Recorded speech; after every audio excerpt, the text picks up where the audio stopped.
Half of the skins in the new Inferno and Nuke collection Interview with the skin makers. Wait, I kind of want to see this. are made by Valve, the other half by 3 lucky community members who kindly spoke with me about their designs. Who is it? I didn't want Valve to feel left out, so I offered to interview them as well, but they politely didn't. These collections have been in development since last year, so it's not like a last-minute addition or anything like that.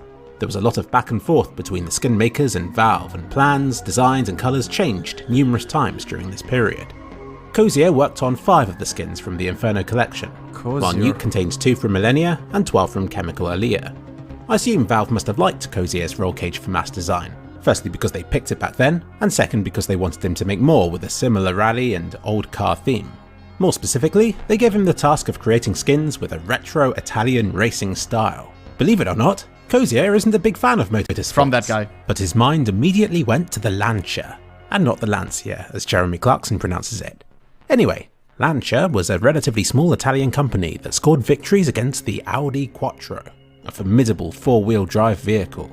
If any of you have watched Season 2 of the Grand Tour, you may have seen the episode where Jeremy Clarkson talks about the rivalry between the 2 companies, and the underhand tactics they used to get the upper hand in rallies. It was my favourite bit of the series, and I totally understand Cozier. Wasn't there some drama between Elon Musk and those guys? I remember, bro. Didn't they like trash the Tesla and like fake stuff? That was some spicy drama. Do you remember? Yeah, that was sick. It was my favourite bit of the series, and I totally understand Cozier you know. getting his inspiration from it. So he got to work on the SG553 and dual Berettas, which were meant to be a higher quality than the rest. He based the SG553 off of the Martini racing colours, and with the dualies, he used the colour scheme from this vehicle. Cozier explained the difficulty of remaining faithful to the liveries, but without plagiarising.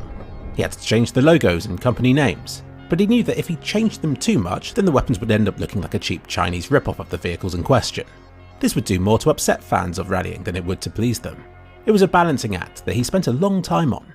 At one point, Valve also asked him to remove the word turbo from the design, but he explained that it was from a car feature rather than a company's logo, and ultimately, it was allowed to remain.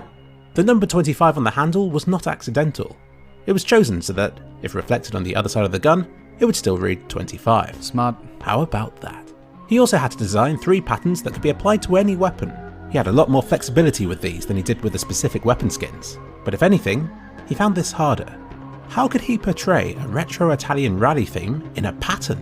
Also, being for lower skin qualities, they had to be a little less flashy than his other designs. He made 5 to 10 patterns, but felt they would fall short of Valve's expectations. He really did struggle to come up with anything that he was happy with. It was a month or so before he got back to Valve, during which time he feared he might have been too late. I hate the check engine. May have been asked to create skins instead. He apologetically wrote back to them, sorry that he didn't feel he had done the task asked of him. This was the first time in his life that he had failed to think of a design.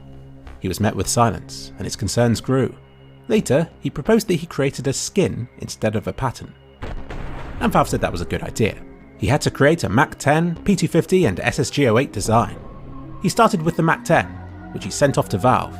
All they asked him to do was to change the sticker to an Inferno logo. He then made the others as well.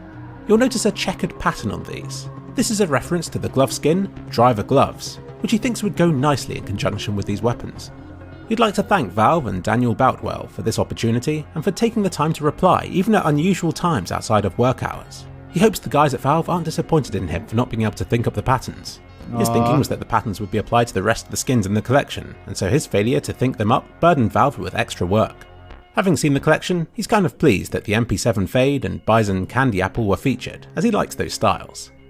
Over in the Nuke collection, Millennia was given quite a bit of freedom to decide what to do with. Has there ever been like a guy from Valve from working on CSGO interviewed or something? Bro, I want to talk. Oh man, I would die to have to just ask some questions, man, to the guy that picks the skins or something.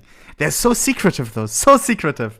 We should write an email, bro. We should write an email. Emails if you don't ask, you didn't shoot your shot, you know? You can't hit a shot that you don't shoot. The M4A1S and Tech 9. They're not he allowed. Talked with Valve about doing Bond-style gadgets, filled with buttons and features. In a bit of a coincidence, Gaben, are you watching right now? He also turned to cars for inspiration, looking through the older Bond movies as he liked that era's style of CRTs and monochrome LCDs. This went through quite a bit of back and forth between him and Valve.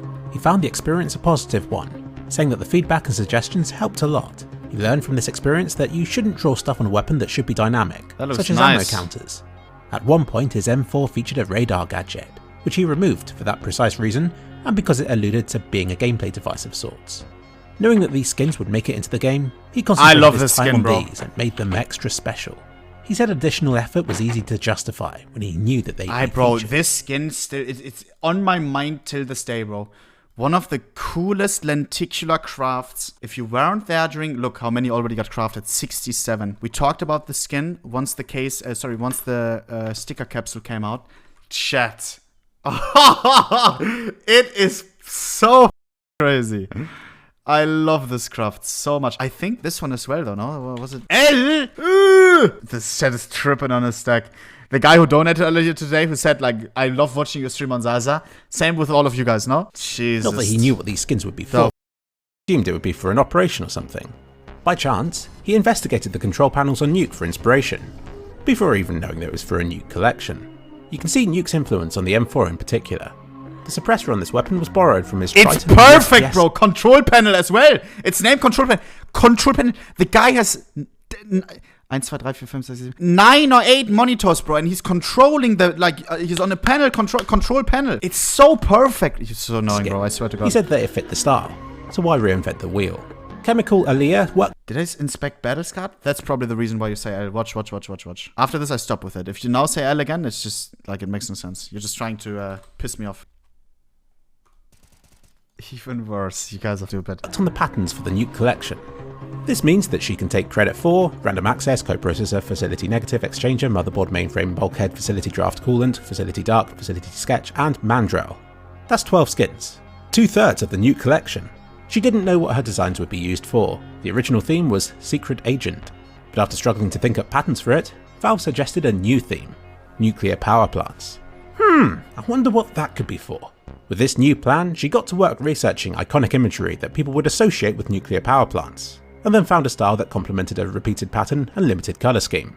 She didn't know which weapons these patterns would be used on, but since patterns are generally reserved for lower tiered skins, she kept the colours muted in most of the designs, but threw in a few patterns with more vibrancy.